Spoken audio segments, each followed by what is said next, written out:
나이가 들면 무릎 연골이 닳아 수술밖에 답이 없다고 생각하시나요?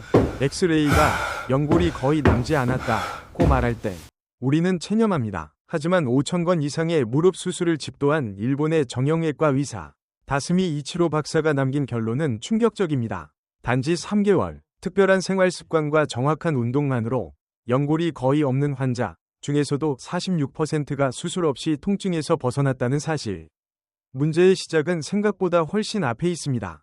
약해진 허벅지 앞근과 안쪽 근, 긴장된 인대, 미세한 정렬 불균형, 엑스레이나 MRI로만은 보이지 않던 것들 말이죠. 오늘 저는 20년 임상에서 확인한 단순하지만 강력한 해법을 공개합니다. 위자에서 하는 3가지 운동, 아침 첫 움직임을 바꾸는 습관, 그리고 관절 윤활을 돕는 작은 루틴. 수술을 미루게 만든 변화는 거창하지 않았습니다. 올바른 근육을 깨우고 관절에 영향을 돌려주며 무릎이 원래 가진 설계를 존중하는 것 그뿐이었습니다. 만약 다시 계단을 오르고 내 다리로 평생 걷겠다가 당신의 목표라면 오늘 20분 이 인생을 바꿀 시작이 될 것입니다.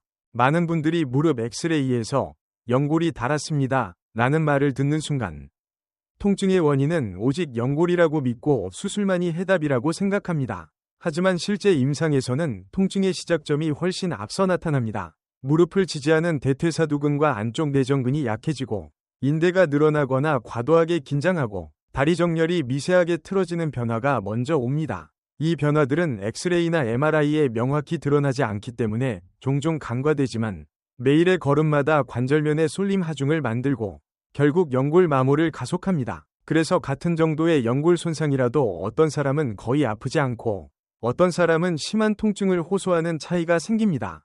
핵심은 연골만이 아니라 근육, 인대, 정렬이라는 전체 시스템입니다. 근육이 버팀목처럼 힘을 내고 인대가 관절을 중앙에 묶어두고 발목과 엉덩관절이 리듬을 맞춰줄 때 무릎은 스스로를 보호할 수 있습니다.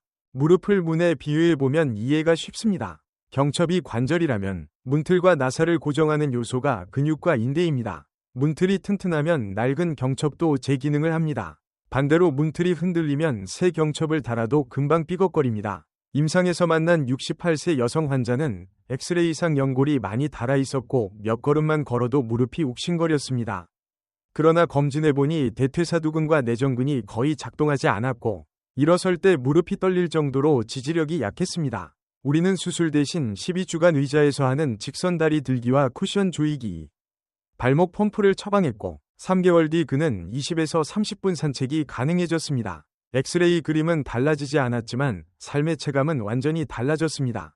통증은 영상이 아니라 기능의 문제라는 사실이 분명해진 순간이었습니다. 또 하나 중요한 것은 미세한 정렬의 어긋남입니다. 다리가 O자 모양이면 무릎 안쪽에, X자 모양이면 바깥쪽에 하중이 몰립니다.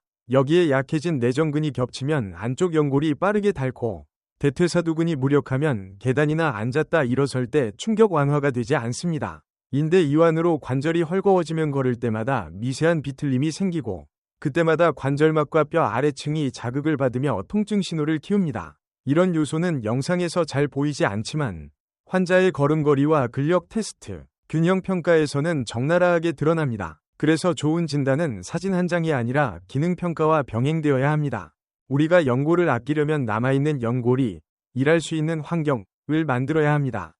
장착된 부품을 탓하기 전에 부품을 지지해주는 프레임을 복구해야 합니다. 대퇴사두근이 앞에서 무릎 뚜껑과 정강이를 정렬시키고 내전근이 안쪽에서 무릎이 바깥으로 벌어지는 것을 잡아주며 발목의 펌핑이 윤활렉을 순환시켜 연골에 영향을 공급합니다. 아침 첫걸음 전에 1에서 2분만 관절을 깨워도 하루 종일 덜 아프고 의자에서 천천히 일어서는 습관만으로도 갑작스런 전달력, 비껴 미는 힘을 크게 줄일 수 있습니다. 작은 변화가 누적되면 통증의 언어가 바뀝니다. 계단이 덜 두려워지고 밤 통증이 줄고 약물 의존이 낮아집니다. 중요한 것은 속도가 아니라 방향입니다. 영상만 보고 끝났다 고 단정하지 말고 기능을 회복하는 루틴을 하루하루 쌓아 올리는 것입니다.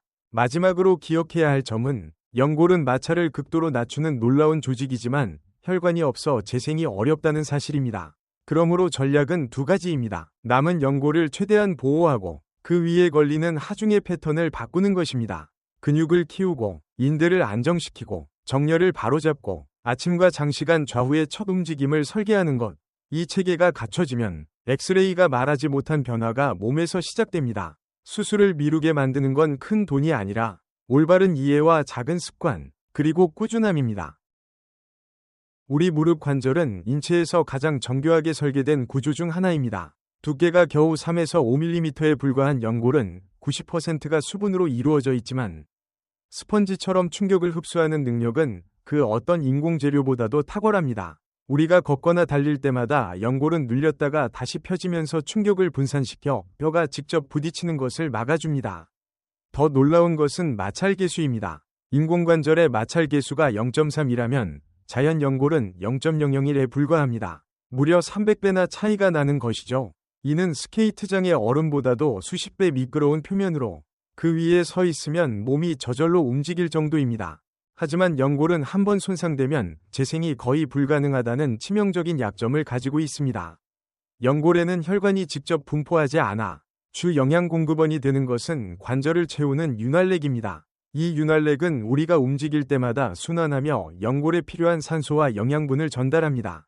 그렇기 때문에 연골을 지키는 가장 중요한 방법은 남아있는 부분을 최대한 보호하고 관절 내 순환을 원활하게 유지하는 것입니다. 실제로 많은 연구에서 연골 손상만으로 통증이 설명되지 않는다는 사실이 확인되었습니다. 어떤 환자는 엑스레이상 연골이 거의 남아있지 않는데도 통증이 거의 없고, 또 어떤 환자는 손상이 경미해도 일상생활이 불가능할 정도의 통증을 호소합니다. 그 차이는 무엇일까요? 바로 근육과 인대, 그리고 관절 주변 구조의 균형입니다. 허벅지 앞쪽의 대퇴사두근이 튼튼하면 무릎에 가해지는 힘이 분산되고, 허벅지 안쪽의 내전근이 활성화되면 다리 정렬이 유지되어 한쪽으로 쏠리는 압력이 줄어듭니다. 발목과 종아리 근육이 부드럽게 움직이면 윤활렉이 원활히 순환되어 연골이 살아남을 가능성이 높아집니다. 이 때문에 수술을 미루고 운동을 선택한 환자들이 실제로 더 큰 후전을 경험하기도 합니다. 일본의 정형외과 의사 다스미 이치로 박사는 5,000건 이상의 무릎 수술을 집도한 후 연골이 닳아 없어져도 올바른 운동과 습관만으로 환자의 절반 가까이는 수술 없이 회복될 수 있다 라는 충격적인 결론을 내렸습니다. 그리고 이는 2011년 권위 있는 의학 저널에 발표되어 학문적으로도 인정받았습니다. 자연 연골과 인공관절의 차이를 비교해보면 왜 보존이 우선인지 쉽게 이해할 수 있습니다. 인공관절은 아무리 최신 기술로 만들어도 자연 연골의 매끄러움과 충격 흡수 능력을 따라갈 수 없습니다. 실제로 수술 후에도 30%의 환자가 여전히 통증을 호소하고 20%는 수술 전보다 더 불편해졌다는 연구 결과가 있습니다. 수술은 분명히 필요한 경우가 있지만 언제나 최후의 선택이어야 한다는 교훈을 주는 대목입니다. 따라서 우리가 가져야 할 태도는 명확합니다. 연골이 남아있는 한 그것을 최대한 보호하는 것입니다. 근육을 강화하고 관절의 정렬을 바로잡으며 윤활렉의 순환을 촉진하는 작은 습관들을 실천하는 것. 이것이야말로 무릎 건강을 지키는 가장 현실적이고 효과적인 방법입니다. 자연이 설계한 무릎은 인공적으로 만든 그 어떤 구조물보다도 탁월합니다. 그렇기 때문에 지금 이 순간부터라도 작은 실천을 통해 남아있는 연골을 소중히 지켜야 합니다. 무릎 통증을 줄이고 관절을 안정시키기 위해 가장 중요한 것은 올바른 근육을 활성화하는 것입니다. 많은 사람들이 연골이 닳았으니 방법이 없다고 생각하지만 실제로는 근육이 제 역할을 하게 하면 무릎이 훨씬 편안해질 수 있습니다. 제가 20년 동안 수많은 환자들을 진료하며 가장 효과적이라고 확인한 방법은 의자에 앉아서 할 수 있는 3가지 운동입니다. 이 운동들은 특별한 기구나 넓은 공간이 필요 없으며 연세가 많은 분들도 안전하게 할 수 있습니다. 첫 번째 운동은 다리 곧게 들기입니다. 등받이가 있는 의자에 허리를 곧게 펴고 앉은 뒤 한쪽 다리를 무릎이 완전히 펴질 때까지 천천히 들어 올립니다. 허벅지 앞쪽 대퇴사두근에 힘이 들어가는 것을 느끼면서 5초 동안 유지한 뒤 천천히 내립니다. 반대쪽도 같은 방법으로 반복합니다. 좌우 각각 10회씩 하루 2-3세트를 하시면 됩니다. 이 운동은 허벅지 앞쪽 근육을 강화해 무릎의 안정성을 높이고 계단을 오르내리거나 걷는 동안 충격을 완화해 줍니다. 실제로 서울에 사는 박정호님은 이 운동만 꾸준히 해도 수십 년간 고생하던 무릎 통증이 한 달 만에 절반 이상 줄어들었다고 하셨습니다. 두 번째 운동은 볼이나 쿠션 조이기입니다. 의자에 앉아 무릎 사이에 작은 볼이나 쿠션을 끼우고 허벅지 안쪽에 힘을 주어 3개 조입니다. 5초간 유지한 뒤 힘을 풀고 다시 반복합니다. 10회씩 하루 2-3세트를 하시면 됩니다. 이 운동은 허벅지 안쪽의 내전근을 강화해 무릎 정렬을 바로잡고 무릎 안쪽 연골 손상을 예방합니다. 대구에 사는 김순자님은 이 운동을 2달간 꾸준히 하신 후 오다리가 눈에 띄게 개선되었고 무릎 안쪽 통증이 거의 사라졌다고 하셨습니다. 세 번째 운동은 발목 펌프 운동입니다. 의자에 앉아 다리를 앞으로 뻗은 뒤 발끝을 몸쪽으로 당겼다가 멀리 밀기를 10회 반복합니다. 이어서 발목을 시계 방향, 반시계 방향으로 각각 10회씩 부드럽게 돌려줍니다. 이때 관절 속에 기름칠을 한다는 느낌으로 하시면 좋습니다. 이 운동은 윤활렉 순환을 촉진해 관절 뻣뻣함을 완화하고 아침 첫 움직임을 안전하게 만들어줍니다. 인천에 사는 최영희님은 3가지 운동을 모두 꾸준히 하신 결과 무릎 인공관절 수술을 취소하고 지금은 매일 30분씩 산책할 수 있을 정도로 좋아지셨습니다. 이 3가지 운동의 가장 큰 장점은 모두 앉아서 할 수 있다는 점입니다. 무릎에 큰 부담이 가지 않으면서도 핵심 근육들을 효과적으로 강화할 수 있습니다. 하루 2-3세트씩, 특히 아침에 일어나기 전과 저녁에 쉬는 시간에 하면 가장 효과적입니다. 중요한 것은 꾸준함입니다. 처음에는 큰 변화가 없는 것 같아도 몇 주만 지나면 무릎이 덜 뻣뻣해지고 걸음걸이가 한결 가벼워지는 것을 느끼실 수 있습니다. 운동만큼 중요한 것이 바로 생활 습관입니다. 아무리 좋은 운동을 해도 잘못된 습관을 고치지 않으면 효과가 반감되고 심지어 무릎에 더 큰 손상을 줄 수도 있습니다. 저는 수많은 환자들을 보면서 작은 습관 하나가 얼마나 큰 차이를 만드는지 직접 확인했습니다. 첫 번째로 주의해야 할 것은 갑작스러운 움직임입니다. 특히 오랫동안 같은 자세로 있다가 벌떡 일어나는 행동은 무릎에 큰 충격을 줍니다. 실제로 광주에 사는 조병철님은 열심히 운동을 했음에도 효과가 미미했습니다. 제가 관찰해보니 의자에서 일어날 때마다 급하게 힘을 주어 벌떡 일어나는 습관이 있었습니다. 이 습관을 고친 후 운동 효과가 뚜렷하게 나타나기 시작했습니다. 일어나기 전에는 반드시 무릎을 가볍게 움직여 준비를 하고 천천히 일어나는 것이 중요합니다. 두 번째는 아침에 일어나자마자 무릎을 쓰지 않는 것입니다. 밤새 관절이 굳어있는 상태에서 갑자기 하중을 주면 연골에 큰 손상이 생길 수 있습니다. 침대에서 일어나기 전 발목 펌프 운동을 몇 회 하고 제자리에서 가볍게 움직여주는 것만으로도 부상을 예방할 수 있습니다. 세 번째는 장시간 같은 자세를 피하는 것입니다. 영화관에서 영화를 보거나 자동차를 오래 운전한 뒤 바로 무릎을 쓰면 관절이 놀랄 수 있습니다. 반드시 자리에서 일어나기 전 1에서 2분 정도 무릎을 풀어주는 습관을 들이세요. 네 번째는 바닥 생활을 피하는 것입니다. 한국의 전통적인 좌식 생활 방식은 무릎에 큰 부담을 줍니다. 바닥에 앉으면 체중의 7에서 8배 압력이 무릎에 걸립니다. 가능하면 의자 생활을 하고 어쩔 수 없이 바닥에 앉아야 할 때는 등받이를 활용해 체중이 고르게 분산되도록 하세요.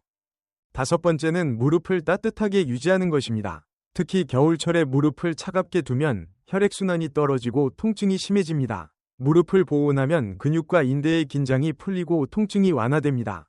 마지막으로 중요한 것은 나이 들면 무릎이 아픈 건 당연하다 라는 잘못된 생각을 버리는 것입니다. 실제로 80세, 90세에도 건강한 무릎을 유지하는 분들이 많습니다. 올바른 습관과 운동을 꾸준히 실천한다면 누구든지 통증 없이 무릎을 지킬 수 있습니다. 작은 습관의 변화가 평생 무릎 건강을 좌우한다는 사실을 꼭 기억하시기 바랍니다. 무릎 건강을 지키기 위해 많은 분들이 건강식품에 의존하곤 합니다. 글루코사민이나 콘드로이틴 같은 제품들이 대표적이죠. 물론 어느 정도 도움은 될 수 있습니다. 하지만 이것만 믿고 생활 습관이나 운동을 소홀히 하면 큰 효과를 보기 어렵습니다. 실제로 환자들을 진료하다 보면 건강보조제를 오랫동안 드셨음에도 불구하고 무릎 통증이 여전히 심한 분들이 많습니다. 왜 그럴까요? 가장 중요한 영양소를 놓치고 있기 때문입니다. 무릎 건강의 기본은 근육을 지탱하는 단백질입니다. 단백질은 근육을 만들고 회복시키는 재료로 충분히 섭취하지 않으면 아무리 운동을 해도 근육이 붙지 않습니다. 생선, 달걀, 두부, 콩과 같은 식품은 꼭 매일 챙기셔야 합니다. 두 번째는 비타민 D입니다. 뼈와 근육을 동시에 강화해주는 필수 영양소입니다. 햇볕을 자주 쬐거나 등푸른 생선, 우유 등을 통해 섭취할 수 있습니다. 한국에서는 실내 생활이 많아 비타민 D 결핍이 흔하기 때문에 의식적으로 보충하는 것이 필요합니다. 세 번째는 칼슘입니다. 칼슘은 뼈 건강의 핵심입니다. 멸치, 치즈, 우유, 시금치 등에 풍부하게 들어있습니다. 나이가 들수록 뼈 밀도가 떨어지기 때문에 칼슘 섭취가 더욱 중요합니다. 네 번째는 오메가3 지방산입니다. 이 성분은 염증을 줄이고 관절 통증 완화에 도움이 됩니다. 고등어, 연어, 호두 등에 많이 함유되어 있습니다. 제가 진료했던 윤병호님의 경우를 예로 들어보겠습니다. 그는 건강식품만 챙겨 드셨을 때는 큰 효과를 보지 못했습니다. 하지만 단백질, 비타민 D, 칼슘, 오메가3 지방산을 골고루 섭취하고 앞서 말씀드린 운동을 병행했을 때 무릎 통증이 크게 줄어들었습니다. 결국 무릎 건강은 한 가지 성분에 의존하는 것이 아니라 균형 잡힌 영양과 꾸준한 운동이 함께할 때 지킬 수 있는 것입니다. 또 하나 많은 분들이 오해하는 부분이 있습니다. 바로 나이가 들면 무릎이 아픈 건 당연하다 라는 생각입니다. 실제로는 80세, 90세에도 건강한 무릎을 가진 분들이 많습니다. 나이보다 중요한 것은 생활 습관과 관리입니다. 무릎에 물이 차는 경우도 흔히 잘못 알고 있는 부분입니다. 많은 분들이 무릎에 물이 차면 무조건 빼야 한다고 생각합니다. 하지만 물이 차는 근본 원인은 염증입니다. 물만 빼면 다시 찰 수밖에 없습니다. 따라서 염증을 줄이는 생활관리와 운동이 반드시 병행되어야 합니다. 마지막으로 계단 오르기는 무릎에 무조건 나쁘다는 생각도 잘못된 상식입니다. 올바른 방법으로 천천히 오르면 무릎 근육을 강화하는 데 도움이 됩니다. 중요한 것은 속도와 자세입니다. 급하게 올라가면 손상을 입을 수 있지만 천천히 바른 자세로 오르면 오히려 무릎을 건강하게 만들어줍니다. 오늘 영상을 통해 우리는 무릎 건강을 지키는 데 있어 정말 중요한 진실들을 확인했습니다. 연골이 닳았다고 해서 반드시 수술을 해야 하는 것은 아닙니다. 일본 다스미 이치로 박사의 연구와 실제 환자들의 경험에서 보듯이 올바른 운동과 생활 습관만으로도 통증에서 벗어나고 건강한 무릎을 되찾을 수 있습니다. 세 가지 핵심 운동, 즉 다리 곧게 들기, 볼 쿠션 조이기, 발목 펌프 운동은 무릎에 부담을 주지 않으면서도 근육을 강화하고 관절 윤활을 개선하는 데 탁월합니다. 또한 아침 기상 후 무리하지 않고 천천히 몸을 풀어주는 습관, 장시간 같은 자세를 피하고 일어나기 전에 가볍게 무릎을 움직여주는 습관, 바닥 생활을 줄이고 의자 생활을 늘리는 습관이 모두 무릎을 보호하는 데 큰 도움이 됩니다. 무릎 건강은 단지 운동에만 의존하지 않습니다. 단백질, 비타민 D, 칼슘, 오메가3 지방산을 포함한 균형 잡힌 영양 섭취가 함께 이루어져야만 근육과 뼈가 튼튼해지고 관절이 제 기능을 유지할 수 있습니다. 연골이 닳았다고 낙심할 필요도, 나이가 들었다고 체념할 필요도 없습니다. 포기하지 않고 꾸준히 관리하는 분들은 언제나 긍정적인 변화를 경험할 수 있습니다. 여러분, 무릎은 100세까지 우리를 지탱해줄 소중한 자산입니다. 지금부터라도 작은 실천을 시작해보세요. 하루에 단 10분이라도 꾸준히 운동을 하고 식탁 위에서 균형 잡힌 영양을 챙기고 생활 습관을 바르게 유지한다면 여러분의 무릎은 충분히 회복될 수 있습니다. 오늘의 영상이 도움이 되셨다면 좋아요와 구독 버튼을 꼭 눌러주세요. 채널 건가의 정식은 여러분의 건강한 삶을 위해 언제나 유익한 정보를 전해드리겠습니다. 앞으로도 통증 없는 활기찬 노후를 만들어갈 수 있도록 함께하겠습니다. 감사합니다.